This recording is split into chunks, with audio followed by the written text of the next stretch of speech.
Hello and welcome to another edition of Up the Reds with me, Andy Canby. Right, after my last VT, I said to you guys that I'd be doing a couple this week, and one would be midweek and the other one would be before the Wolves game at weekend. So here's the first one. I wanted to do this one after the transfer window had shut down for us and the rest of the football family. Okay, if we want to put it that way, and all the other clubs. So on my agenda today, I want to talk about FSG, the transfers or the lack of for Liverpool, what the rest of the season possibly going to be panned out like, and something about Hillsborough I want to touch on after yesterday, what was made as a statement by the police, etc. So let's get on with the first bit, FSG. Okay, so as far as I'm concerned, you all know that I want the club to be sold now by FSG. I don't want any money being pumped in from their partners into Liverpool Football Club. I want FSG to sell the football club now. They've been great for us in certain aspects, and they've not been so great in other parts. Okay, which I don't want to divulge. Everybody knows what that is. So I just want to just talk about how I've been saying here for weeks now that FSG need to make a statement to Liverpool supporters. The silence is deafening coming from them regarding the potential sale or not sale of the football club. We've only heard tidbits coming out of America, what's happening. I want a statement from them, even if it means John Henry doing one of those. Do you remember the Super League fiasco? Doing one of those kind of videos and coming over to and saying what is actually happening with the football club, because although majority of us were grateful when they came in and rescued the club and changed things around, etc. The tables are now turning against them now, and I don't want it to get hostile or volatile. I don't want us supporters falling out. I just want them to sell the football club and it be a smooth transition as possible. You keep hearing rumours. I'm not interested in the rumours. There's loads of journos trying to work in the background to find out and whatever. I've also said on here, maybe the journos have been thrown a blanket over them. They might have been told something, but not to mention it. Something might happen this month in February. I'm not 100% sure.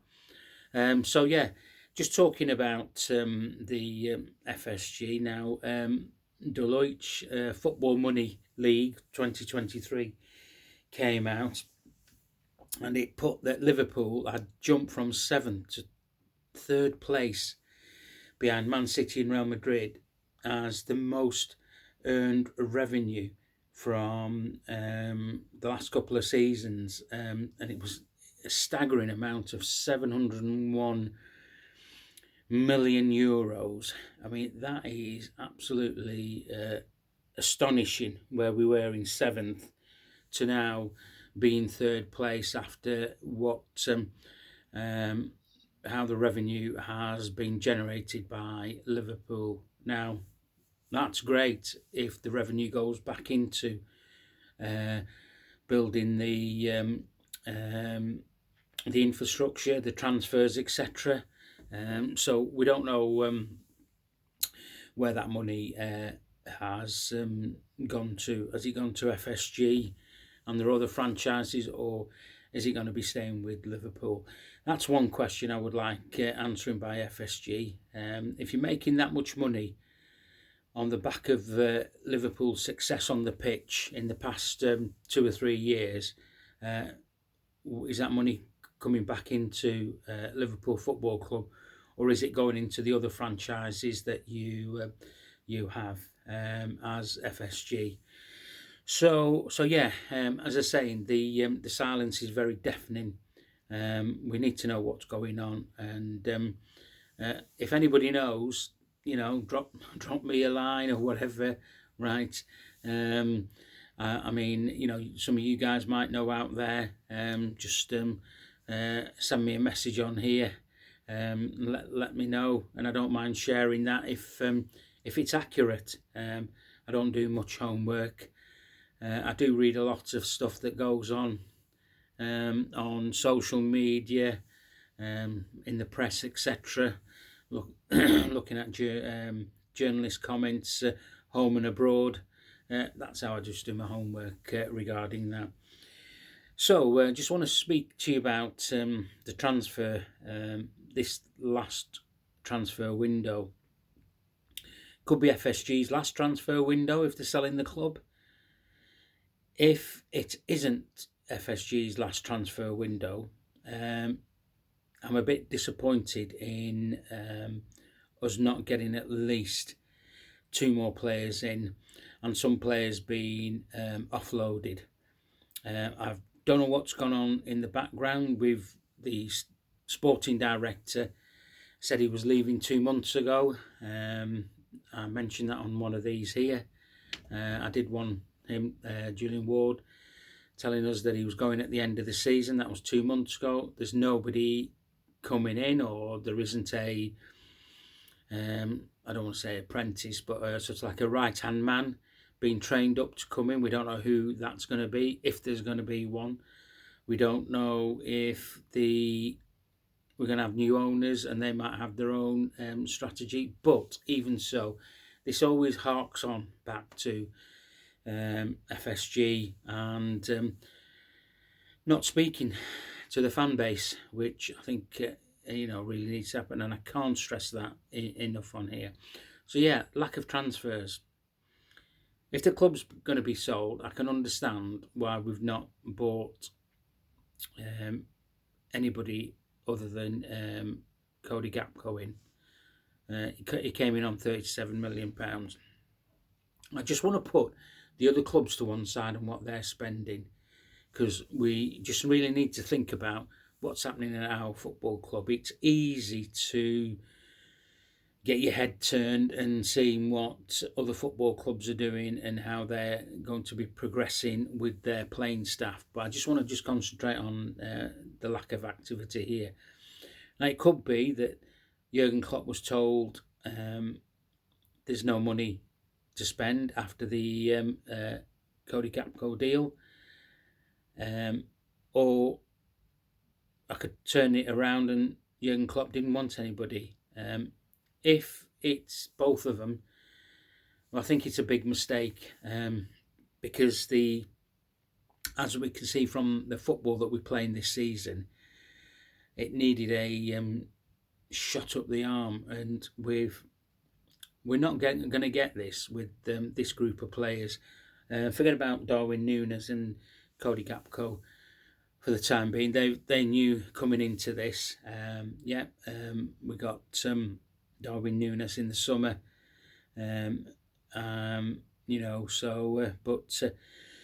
but yeah, it is. It's a bit disappointing. I mean, there's talk about midfield loan players coming in that are still at clubs or free from clubs. We're looking at getting loan players in with a option to buy.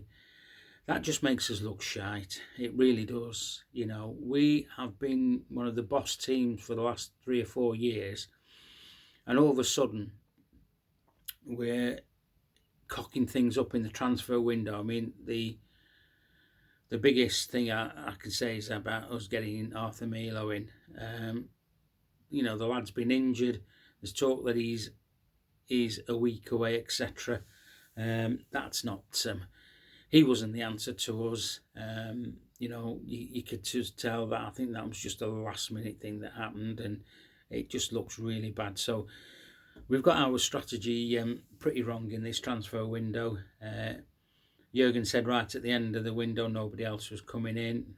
Nobody else was coming in, which after the Gapco signing, I thought there might have been at least one, and not even if two, because it was glaringly obvious we were not competing in the midfield area at all in the games.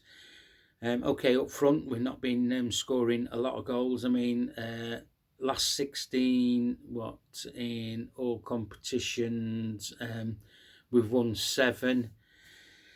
I think we've drawn 3, lost 6. We've scored 23 goals and conceded 20. But the previous 14 games there, we won 7, drawn 4, lost 3, scored 34 goals and conceded 18. So you can see that's a massive shift.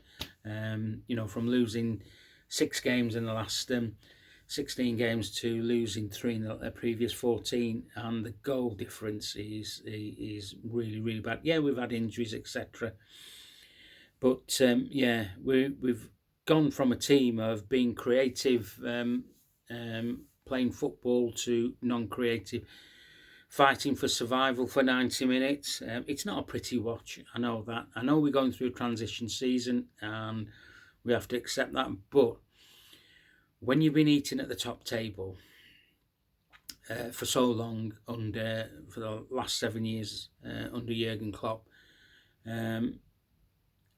you like to stay on the top table. You enjoy the food at the top table. We're not top table, nowhere near the top table now. We are a struggling mid-table team, and on that, I think we'll stay that way. Yeah, so the transfers, lack of, we should have been getting rid of players in this transfer window that are not doing it for us. The likes of who are out of contract, the likes of Oxlade-Chamberlain, Naby should have gone, although Naby has done okay in the last 2 games. But still, there's a bit of a fallout, I think, between him and Klopp, because he's always one of the first to come off after 60-odd minutes, when really the last game against Brighton, as I said in my last piece, that he should have stayed on, and not been taken off. So, if anybody out of the midfielders I'd like to see starting first, it would be Naby, followed by Thiago, and then somebody else there. So, yeah, just going on to onto that, just moving on for rest of the season. It is what it's going to be. It's going to be a hard, tough slog. Are we going to make the top 4? No, we're not. Not with this playing style, because they can't get out of second gear. They're struggling to get into third gear in most games, but they can't kick on. So we have fallen way, way short, and we just have to accept this season is going to be a washout season. I know we've had the injuries. If I talk about, I saw a silly quote about getting rid of the physios and the doctors and the medical staff at Liverpool because of the length of time it was taking for people to recover from injuries. Look, players get injured, the physios try and mend and assist with the injuries. It's not the physio's fault or the doctor's fault or whatever, or the medical staff's fault. If they've got an injury and it's not healing up as quick as it can, the players are going to be out as long as it's going to be, and unfortunately we've had a horrendous injury season for a top flight club, but we've not handled the injuries well. In the players that have come in for those injured players have not been up to scratch, and I go back again, we should have delved in the transfer market to get better players than the second choice players that play for us. So it's a hard one to take. The football's going to be really, really tough to watch. Look, we've been told players are coming back in 2 weeks' time, make it 4 weeks. Even when those players come back, they're not going to be match fit It's going to take them 3 or 4 games at least to get up to that level, and on top of that, if they don't pick up any other niggling injuries, because if you're out for a long time, you come back and you start to pick up unnecessary little injuries. That's just the way footballers are. Okay, they're a fragile species. So yeah, on that, I mean, on the injury front, there's another one to be added. Ibu Kanate, they say he's out for 2 weeks. If it's Liverpool injury, can we make it 6 to 8 weeks? Because I've heard these 2 weeks all season, and then the player has a setback, and then he's out for a lot longer. So yeah, I'm not hoping on him. He'll be back after the 3 games we got coming up. They're saying he'll be back after the Real Madrid game. Forget about that. If you just think of what season we've had with injuries and the length of time, I wouldn't be overly impressed if it's longer than the 2 weeks, which I think it's going to be. So my final bit I just want to talk about is the Hillsborough police statement yesterday. I don't say much about Hillsborough, but I'm very much an advocate and a supporter of Hillsborough. The families and the football club get a lot of crap thrown at them, reminders, pathetic gestures from other people who don't support the football club, about absolute disgraceful comments thrown at them. The families are still suffering, and they'll suffer for a very, very long time. You know, it's one of the most horrific things ever to happen at a football stadium. It's been covered up by the Tory government. It's been covered up by the police. The families have fought and fought and fought. They've dragged them into court. Nobody from the police has ever gone to prison for the deception, the corruption, the lies, or anything like that. Not one person. Because there's been an establishment cover-up. And they'll still cover up. Today in Parliament, the government said, after the report was done and changes to the Hillsborough law would be looked into, that report will be read. They've already got the report, will be read in springtime. This is what you get from a Tory government. You will always get excuses. Always. What is the point of having that report read in springtime when you've already got it on your lap? And this is the policing minister who said that. So, the apology from the police. 34 years. 34 years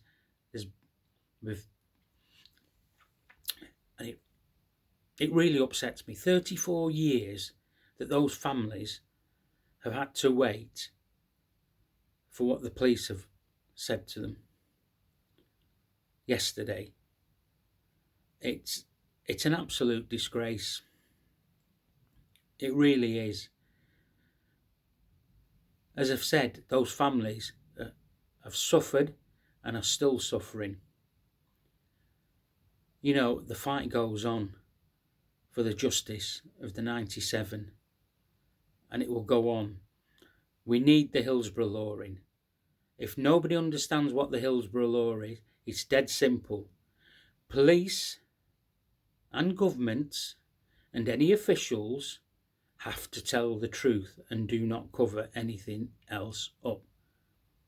Also, the most important thing is that if there is any cover up that goes on in any circumstance, not just at Stadia or anywhere, that the person that it affects, they will have full rights for full representation paid for by the government.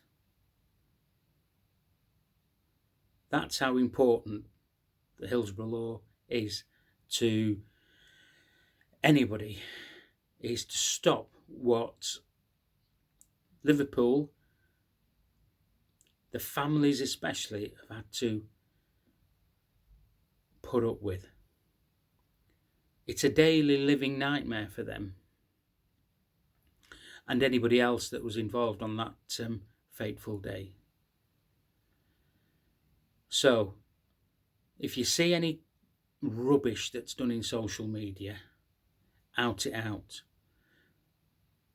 Apparently, I was following somebody who put some distasteful thing about Hillsborough.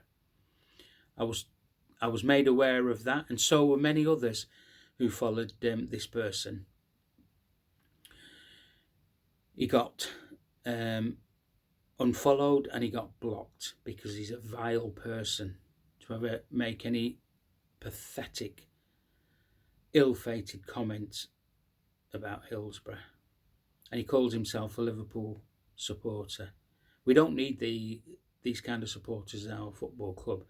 So thank the couple of people who brought it to my attention, and obviously all the others that were following this guy have all unfollowed and blocked, because we don't need things like that in our lives. So yeah, just going back on the police, it's just absolutely horrendous. Absolutely horrendous. I wanted to say something positive now, but after the Hillsborough thing's just got to me now. It's been on my mind for the, so I always make an effort of when I'm at the games to walk past the memorial, and just glance over towards it. Sometimes I stop and have a few moments, and I also know that quite a few people who do that, because you can just watch them over there. Right, so that's me done.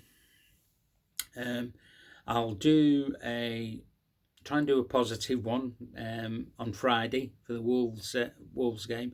I normally do it when Jurgen's done his press conference. Okay, so and then we'll speak about the Wolves game. Okay, have a boss evening. Okay, up the Reds.